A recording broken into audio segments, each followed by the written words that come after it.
Part 1. You will hear a conversation between an officer of the Small Claims Tribunal and a consumer who wants to make a claim. First, you have some time to look at questions 1 to 6.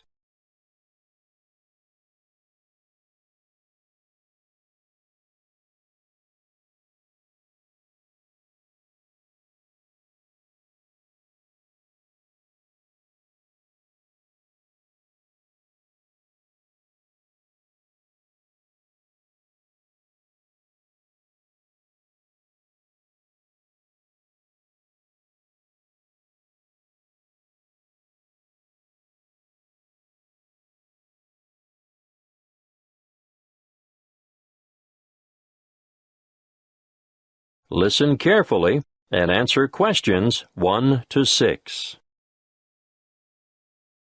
Good afternoon. How can I help you? Good afternoon. I'd like to lodge a claim. Certainly. Name? Emily Jane Appleby. Appleby. That's an unusual name. Sorry, what did you say your first name was again? Emily Jane. Now, Miss Appleton, could you please fill in this claim form? I've never done that before. Can you help me? Yes, of course. The first part is for the claimant's details. Where do you live? At 1 Uranga Street, Durham. How do you spell Durham? Durham. Of course, I should know that. But it's just one of those names that sounds quite different from the way you spell it. It is confusing.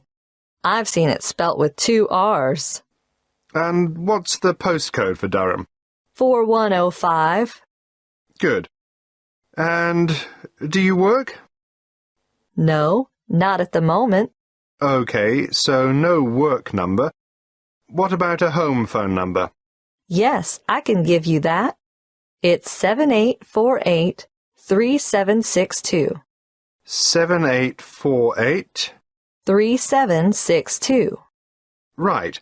Now, this part here is for the respondent's details. Who's the respondent? The individual person, company, or business that you're claiming against. Is the claim against a landlord, tenant, trader, or driver? Well, it's a company that sells home appliances. So that's trader, then. Just a moment while I write that down. ABC Appliances, actually. Oh, now this part is really important.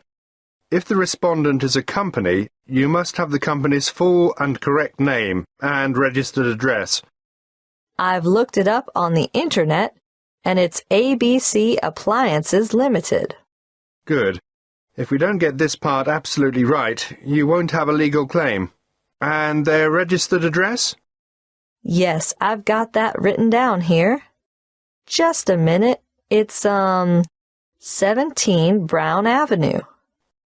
That's in Barden, isn't it? I think I know the place. My wife bought a vacuum cleaner there last month. Yes, Barden. Have you got the postcode for Barden? It's really similar to mine. Wait a moment. I'd better make sure I get it right. 4065. That's it. And what's the telephone number for ABC Appliances? Oh, 7232-4681. Good. Got that. Now, in the third part of this form, we get to the actual goods or services that are in dispute. I assume you made a purchase from them. Yes, that's right. On the 3rd of February, 2011. And did the goods have any sort of guarantee or warranty? Yes, but only for 6 months. So it was just a 6-month warranty. Yes, they offered me an extended warranty for 3 years. But I would have had to pay extra for that. Oh, I see. Before you hear the rest of the conversation, you have some time to look at questions 7 to 10.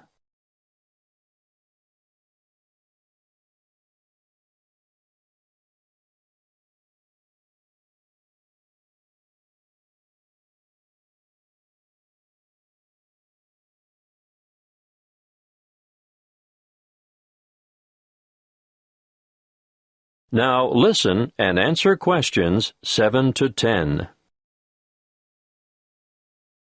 You'll need to give a full description of the goods involved, the nature of the defect or fault, and any other relevant particulars.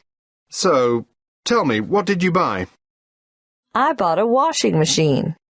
Yes, but what brand, model, and serial number? The brand name was Mallard, and it was the Whisper model. Serial number, just a moment. I've got the warranty papers in my bag. Yes, here it is. Serial number XY303. Great. Now I need to know how much you agreed to pay. It cost £1,000. Did you trade in your old machine? Yes, as a matter of fact, I did. Okay. Now, what were you given for the trade-in? £250. So, in actual fact, the purchase price you agreed on was £750. That's right. And they delivered the goods 2 days later, on the 5th of March, and picked up the trade-in at the same time. Now, think carefully about this next question. What did the respondents say about the quality of the goods, or the way they would perform? The salesman who served me at the appliance shop said, "The Mallard Whisper model has a much shorter cycle, so it uses less power. Oh," and he added, "and it will also use less water." Is that true? Well, partly. It does seem to use less water, but both the wash cycle and the rinse cycle go on for much longer than my old machine, so I don't see how it can use less electricity. But the sales assistant also said, "This model is whisper quiet." And is it? No, not at all. It's so noisy we can't hear the television in the next room.